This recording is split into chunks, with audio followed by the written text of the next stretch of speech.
The first thing I want to talk about is RFID is very diverse. There's a lot of different technologies involved in RFID, and not a lot of people are aware of just how big the diversity is. So in very basic terms, there's two types of systems: passive. Those systems modulate magnetic fields to derive power from readers and communicate with those readers. And they come in three basic forms: frequencies. Low frequency, which is the type of tags that are used in implants, PET chips. And the reason for that is that the data can communicate through flesh and not be absorbed, the signal's not absorbed. Then there's high frequency, which is typically used for access key cards and the like. And then there's ultra high frequency for other things. They all have different advantages, disadvantages. Then there's active systems, and active systems have a battery, a power source. They transmit, and much like in the same way your mobile phones or Wi-Fi networks or radio beacons work. And in essence, a mobile phone, a Wi-Fi network, and a radio beacon all have unique identifiers. So in effect, they are an active RFID system of some sort. Data protocols vary. The air interface, the way that the data moves from reader to tag and back. There's some ISO standards, but most are proprietary. Encryption standards are almost non-existent. Very high percentage of proprietary encryption, which exchange effectiveness for speed and convenience. And that's mostly due to limitations in the power and processing in the tag. Normal RSA, banking-style encryption would take a very long time for this low-power processor to set up at a secure channel. So I'm diving right into DIY RFID implants.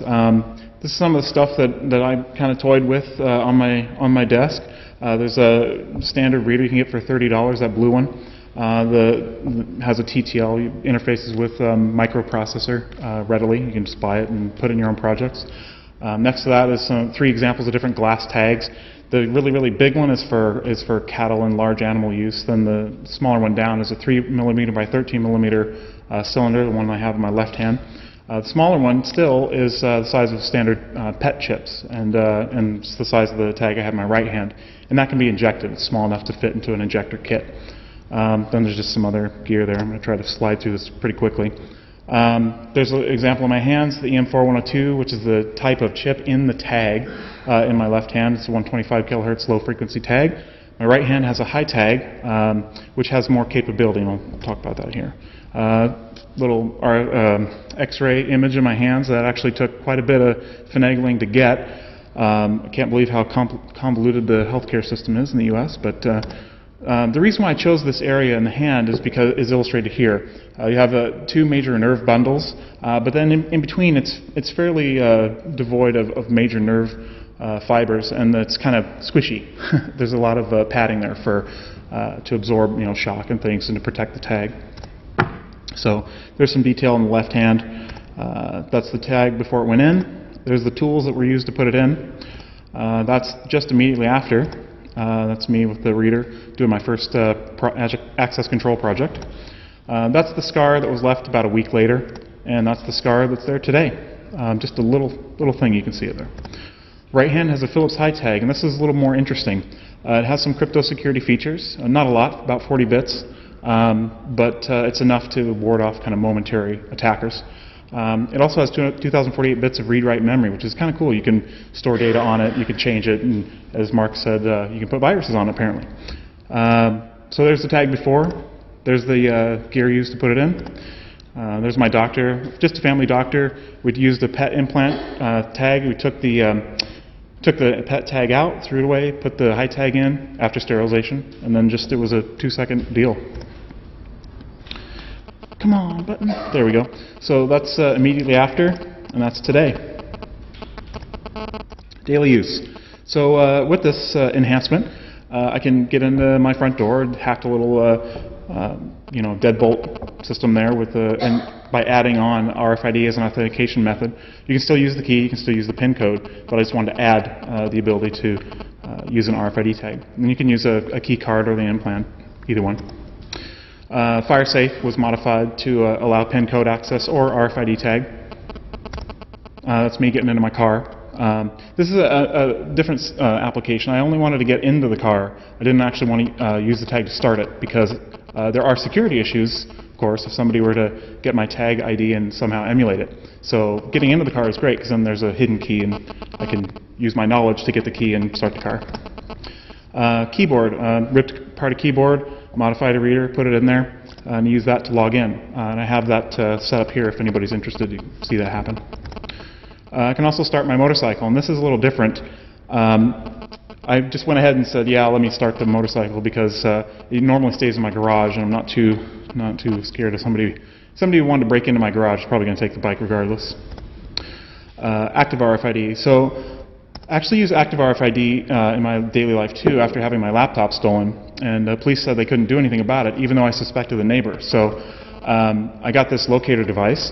It's just a standard locator, active RFID system. It has a reader with a directional antenna and two tags comes with. I ripped the tag apart and put the 3-volt regulator on it, dipped it in some plastic, took my laptop, took it apart and implanted it there in the laptop. So now I can find my laptop if it's stolen. The range isn't great, but you know, it's enough to tell the police, hey, it's in there, go get them. The other thing about it is interesting is normal active RFID, typically the transmitters constantly transmit, which also can be a security and privacy issue. But this system is set up specifically so the tags don't transmit until the appropriately paired receiver tells them to. So the receiver has to say, hey, I'm looking for you, then the tag responds. So that's kind of an interesting setup. Public reaction. Angry. I got a lot of angry emails, calls, and things like that. People wanted me to go away, and they were saying that I was somehow helping, you know, the conspiracy. This is just kind of a little thing that I thought up, and the cycle of fear that I've noticed when talking to people. So when people come to me and they're angry about things, and I try to engage them in conversation, but usually, you know, they're afraid of misconceptions about the technology. They think that somehow the GPS satellites are communicating with this tag, which really only has a 3-inch read range, and somehow reporting my location. Can't they track you? The elusive they. So, you know, they're afraid of something they're not sure of. They take action because they're afraid. Then people that know about it respond, usually poorly. Interaction reveals that to the people that they really don't know what it is they're talking about. And what's interesting is that they have a new fear then, and that fear causes them not to want to learn about the technology. They don't want to engage because they somehow feel that if they learn about it, maybe their fears are unfounded or whatever. But it's a cycle that repeats quite often. So the concept is that, you know, somehow now your body is up for sale and companies and governments are vying for it. This is my image misappropriated. My X-ray image is used all over the place, but I think it's kind of interesting to do a Google search on it once in a while and see where it's been used. Mark of the Beast, of course, has to come up. This is the email that I got, I think, the second day. The first email that I got actually was, you're the devil's mouthpiece. And I thought that was kind of interesting. So what I notice is a fear that somehow this is going to be compulsory. I'll never take that stupid chip in my hand, taking it meaning they're just going to have to take it. Just very interesting emails. I got a lot of them, but I'm just kind of showing the reaction that I've been getting from certain segments of the population. Security. Many RFID tags used today are not designed with security in mind.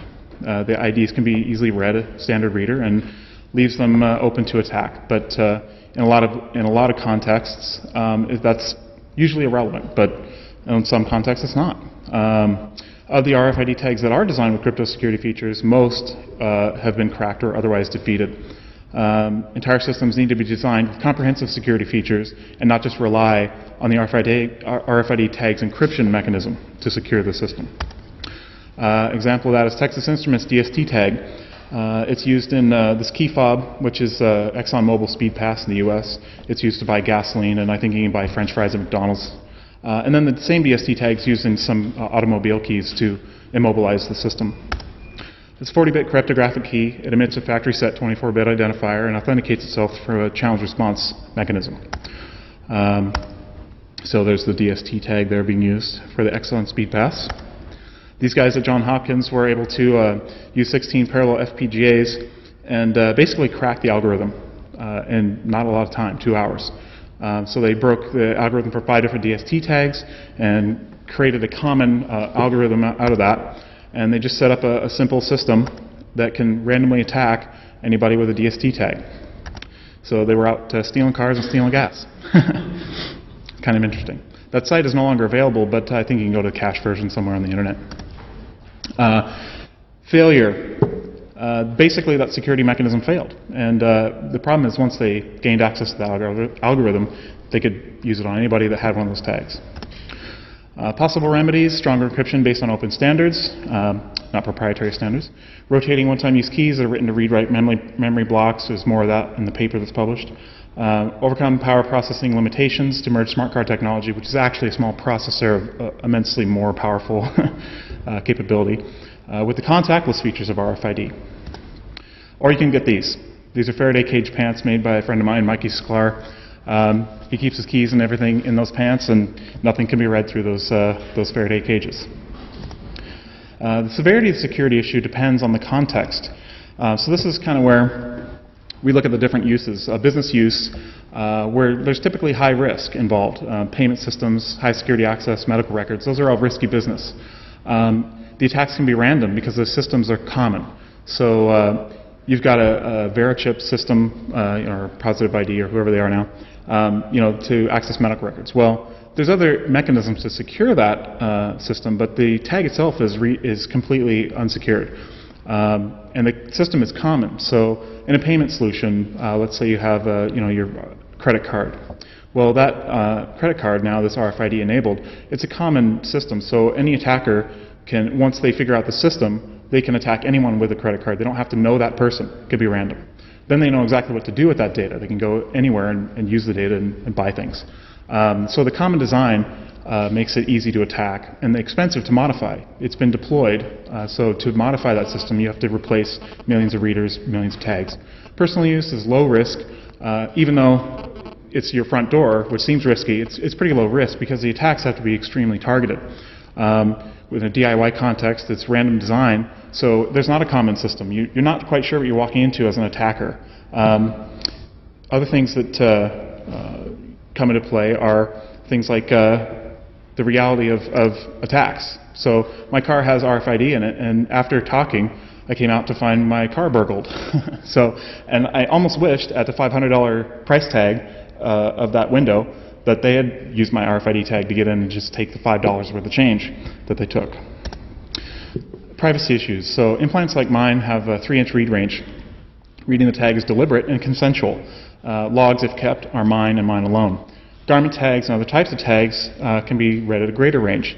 These could be used for tracking, which I put in quotes, which is really just logging, possibly without consent. And the thing that I want to make clear here is that tracking and logging are things that we do every day, every time we make a phone call or use a credit card. It's not locating. And I reiterate that here. RFID is an identification technology, not a locating technology like GPS, RF beaconing, or mobile phone triangulation. Logging, when a person was aware, is truly standard practice in today's society. Loyalty cards, computer logins, credit cards, mobile phones, traffic toll tags, they all keep data of this type. So how do we proceed? Focusing on RFID or any single technology is a waste of energy, in my opinion, particularly when trying to somehow eradicate the technology or stop it altogether. Instead, I think that intelligent legislation needs to be created to broadly address the real issues behind those concerns and not control technologies that enable the issues to arise in the first place. This is just something that I threw together because I'm dealing with a slightly smarter crowd here, so I had to rip out a bunch of other stuff. But this is just something that I thought of this morning. Regardless of the technology, be it RFID, biometric scanning, credit card purchases, mobile phone location, this is just something I'm putting out for discussion. There should be awareness, consent, control, and licensing. And so just quick thoughts on what those mean. Awareness. Person, user, employee, customer must be made aware that such technologies are in use and who to contact with questions and concerns about it. Also, public awareness in general needs to be raised, which slowly I think is happening. But unfortunately, RFID, I think, is getting the bulk of the attention, while meanwhile there's facial recognition systems, biometric systems, systems that enroll you just simply by walking through an area and you don't know. At least with RFID, you can opt out by leaving the card home shielding it or otherwise not using it. Consent. Systems should be designed around the idea of consent, difficult as it may seem in some situations. RFID cards could be designed with momentary switches that only enable the antenna when it's intended to be used. An example would be like an access card for work. You have a badge, it's got a card in it, and if you need to go through a door, you just give it a little squeeze which connects the antenna, and only at that time can the card be read. Every other time it's inactive, you can't read it. So that's a consent process. Another example is the US government issued me a Nexus card which allows me to travel quickly to the Canadian border, and they issue that with a copper sleeve and instructions on how to keep the card in the sleeve when not used at the border. And that's a consent process. So you take the card out, you're saying, I'm allowing this to be read now. Authorization must be given for each application the collected data is used for, as well as when data is shared or sold with another party. So this idea is kind of going into the concept of legislating these mandates, where if you're involved or enrolled in the system, example would be, I went to Disney World the other few years ago, and after buying the tickets, which are very expensive, and travel and hotel and everything, I walk up to the front gate and there's a fingerprint reader. And you have to match your fingerprint to the ticket. And I thought, well, there's no notification after spending all this money that I had to do that I had to give up that biometric information. Even worse is by giving it up, I can't really change my fingerprint. Whereas if I had an RFID card issued to me or whatever, I could choose to shield it or use it to get through. But that biometric data, once given up, it's hard to opt out. You really have to depend on that third party to opt out. Not to mention, I have no idea what the license agreement is to use that information. How long do they keep it? Nothing like that. And asking these head of security there at the gate, disturbingly, nobody else had asked or even wondered if there was another option, which there wasn't. So I gave in and gave them my fingerprint. So kind of upset about that. Control. Participants should have the option to opt out and or remove their identifying data from systems in question. This can only really be mandated through legislation, I think, and basically it just says that if a company or a corporation or even government is going to collect this information about you, if you choose to opt out of their system or service or product or whatever it is, that you should also have control over your data, be it biometric or RFID or otherwise. Citizens should always have manual or anonymous options. The presentation about the Japanese universities where the entire university had payment systems set up for RF cards. They put cash into a terminal, it charged up their card, and then they use their card everywhere. Well, their card identifies them as buying this piece of pop or whatever it is that they're buying. And they should have the option to have an anonymous purchase at that machine. So this is something to think about, because by mandating that you can only use an identifying payment technology, that's kind of against the rules, in my opinion. And this is kind of an odd concept, but licensing your data. In a quote unquote free society, commercial interest usually spurs the efforts to collect this type of data. Citizens should realize that their mundane activities have value, and companies and even governments should pay to collect and license that data from you. And that license term should favor the data supplier, you, and to integrate the previous points of consent and control. And I flew through that, so if there's any questions.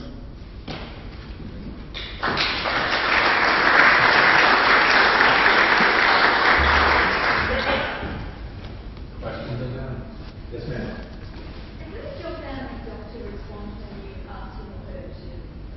The family doctor that implanted the right hand, he's kind of a techno guy anyway, and so the doctors that were involved, both the cosmetic surgeon on the left hand and the family doctor that did the right hand, they were clients of mine at the time. I was doing medical systems management, and so I knew them very well. And so I don't know if you noticed, but in the slide, he didn't even have gloves on, which probably is a no-no, but we just kind of talked about it. He mentioned a consent release form, but we never even got to that. He just kind of said, yeah, that sounds good, and what do you think? And actually I talked quite a bit about personal responsibility in the DIY space, because you are kind of going on an adventure of your own there. You take responsibility for your decisions, and I believe that if something went wrong, I'm not going to hold them accountable. I'm the one that wanted to get done. So.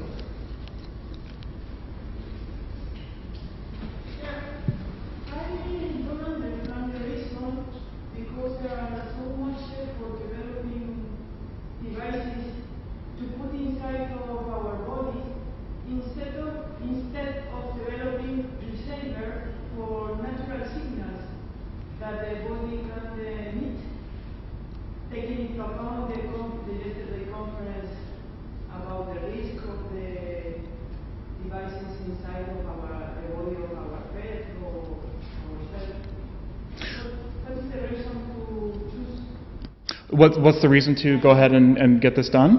To design this line of research instead of developing receiver for signals. Right. So why do this rather than look at medical research and other things? Well, I guess the easiest answer there is that I'm not actually a researcher. I'm just a hobbyist. So there's a huge amount of people that are interested in the technology and using it for their own purposes. As to the danger of it, the concern about cancerous tumors and things, there's a lot to read up on, and I make mention of that in the paper that's published. Ideally, not ideally, but most importantly, is that in the DIY do-it-yourselfer community, we use tags that typically are not meant for implantation, and therefore they do not have a coating on them, that anti-migration biobond coating. And in my personal opinion, I think that coating is probably more responsible for these effects in these animals, and so far no human has gotten sick or had any cancerous reaction. But there's a lot to read up in those studies. A lot of the studies do in fact are dealing with animals that are prone to cancer, or they're doing toxicological studies involving cancer. They were just surprised to see tumors around the implant and not tumors elsewhere in the body. So there's a lot of reading to do. But as far as personally, it's just because I'm not in school and I had an interest in my own convenience applications.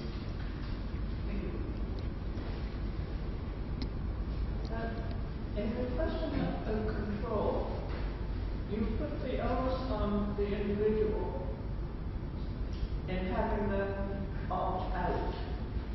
Why should it not be put onto the entity that's collecting the information, and the individual has to opt in if they want to participate? Yeah, that's a very good point, opt-in. And in most cases, that opt-in process does exist to some extent. You choose to use the credit card with RFID, or you can ask the bank actually now to not get it. But in some cases, it doesn't exist. An example is security cameras. Simply by walking through the tube stations in the UK, you're enrolled automatically in a biometric scanning system, and you kind of have to use the tubes, right? So to get consent before everybody enters the tube station and control, it would be rather difficult. I think the important part on a broad scale, not just for RFID, but on a broad scale for all these technologies, is to have legislation that allow you to control it even if it's after the fact. And particularly if your data is collected for security purposes in a public space, but then that data somehow is sold to another party or used by another party, that process of transferring the data away from the system that it was intended for, that needs to be a consented, controlled process, in my opinion. Yeah, just a question about, have you thought about the potential loss of the ability to do certain medical treatments and scans, such as an MRI, when you get an RFID tag? Yeah, you actually don't lose the ability to get an MRI, but you lose the visibility of that area. So what happens if you get an MRI with an implant, even if you have a hip implant or a dental implant, the same thing occurs, which is that area is blurred in the image. So I'm not too concerned about it, but also I'm not concerned because in a DIY context, again, without the biobond, in a DIY context, we're kind of putting it shallow implantation at the skin level, not deep into muscle tissue. So removal is very, very easy. So if it became critical, it would come out.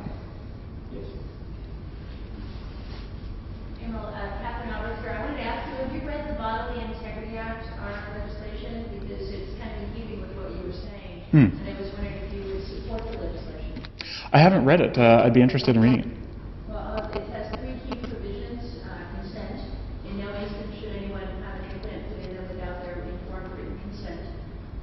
Second, no one should be tracked, or no entity may use an ID tracking device to mark in or on the person to identify the individual, or as a means of or aid in tracking that individual without the consent of the individual being tracked or identified. And then third, prohibiting discrimination. And I know Roger Clark is going to be talking about rights of people who've chosen to take implants, for example. This actually covers both sides. You can't discriminate against someone in any context, whether it's work, employment, benefits, banking, plans, etc., whether they are or are not implanted or have any kind of a device in their body. they can't be treated any differently from anyone else. Obviously, from your perspective, that would prevent someone from saying, hey, you can't come in my nightclub because you have a chip in you. On the other hand, it would prevent someone from saying to me, Catherine, you can't go in my nightclub because you don't have a chip in you. Yeah. So those are the key provisions. It's one single page PDF, and I know to take a look at it. I don't think there's anything you need to disagree with. Yeah, I'll take a look. I think it has potential, but I think, again, it's probably too specific with mentioning of implants and not just and marks, because the fact is that even the human body itself can be used as an identifier these days, and I think that needs to be a slightly broader scope. But It actually has a pretty broad definition of an identification device. But when you're talking about consent, written consent, obviously, I can't give you written consent to look at my face, but I can give you written consent to put something on my body that you can then use to track me. yeah, we'll take a look at it. Next question. There are practical issues like going through airports, or you seem to be a little bit further on the Big Brother curve than Big Brother itself. Yeah, there's no issues with airports, no. The fact is that I went through a metal detector several years ago, and it went off, and they asked me if I had any implants. I think they were thinking medical implants, but I said yes, one on each hand, and so they brought out the wand, right, and they ran over it, and it was actually my belt buckle, but they couldn't detect it at all. It's a very small amount of metal. Just the copper antenna really is all there is to it. It's very small.